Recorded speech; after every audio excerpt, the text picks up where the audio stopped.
परिचय। परीक्षा का समय है। बैन गणित को दोहरा रहा है। आज उसने दोहराने के लिए जिस विषय को चुना है वह है 4 अंकों वाली संख्याओं को जोड़ना और घटाना। मित्रों, हम संख्याओं को जोड़ने और घटाने के बारे में जानते हैं। आइए बैन के साथ 4 अंकों वाली संख्याओं को जोड़ना और घटाना सीखें। आओ सीखें। 4 अंकों वाली संख्याओं को जोड़ना, 4 अंकों वाली संख्याओं को घटाना, अंक रेखा का इस्तेमाल करके योग का अनुमान लगाना, घुमावदार स्थानांतरण यानी कर्व्ड शिफ्टिंग के इस्तेमाल से अनुमान लगाना, 4 अंकों वाली संख्याओं का योग। बैन ने जो पहला सवाल चुना है उसमें 4541 और 2316 को जोड़ना है। वह इन पंक्तियों में संख्याओं को लिखकर इस सवाल को हल करने की शुरुआत करता है। याद है ना कि हम जोड़ने की शुरुआत इकाई से करते हैं, तो यहां योग हुआ 7। अब आइए दहाई की ओर चलें। 4 और 1 का योग हुआ 5। इस तरह हम सैकड़ा और हजार वाले अंकों को भी जोड़ते हैं। जो संख्याएं हमें मिली वे हैं 8 और 6। तो अगर 4541 और 2316 को जोड़ें तो योग आएगा 6857। रीग्रुपिंग के साथ जोड़। आइए 5327 और 3265 का योग करते हैं। हम शुरुआत करेंगे इकाई को जोड़ने से। ये है 7 जमा 5 यानी 12।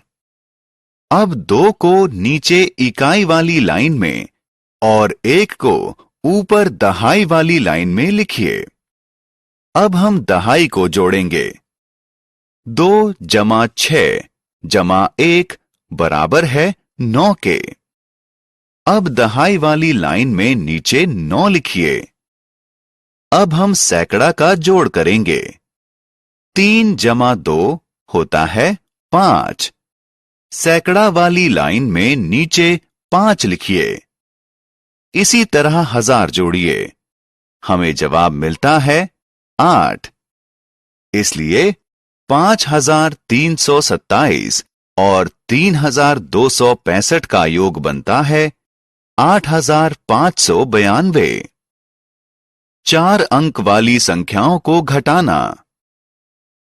मित्रों, अब बैन संख्याओं को घटाएगा। तो आइए 3212 को 6543 में से घटाएं। संख्याओं को उनके कॉलम में लिखें। हम 1 वाले कॉलम से घटाना शुरू करेंगे। 3 में से 2 घटाने पर मिलता है 1। अब घटाइए दहाइयां। 4 में से 1 घटाएंगे तो मिलेगा 3। इसी तरह सैकड़ा और हजार को घटाइए। 5 में से 2 घटाएंगे तो 3 बचेगा और 6 में से 3 घटाएंगे तो 3 बचेगा। तो 6543 में से 3212 घटाने पर बचता है 3331। हासिल लेकर घटाना। अब समय है हासिल लेकर घटाने का। 3549 को 6583 में से घटाइए। हम शुरुआत फिर से इकाई वाले कॉलम से करेंगे। 3 क्योंकि 9 से कम है, इसलिए हम 8 से 1 दहाई हासिल के रूप में उधार लेंगे।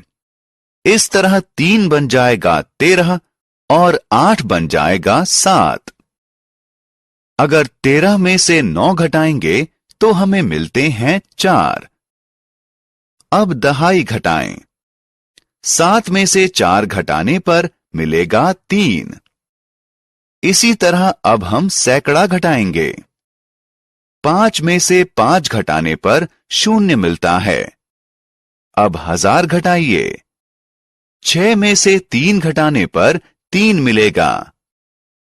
तो अगर 6583 में से 3549 घटाएं तो ये होगा 3034।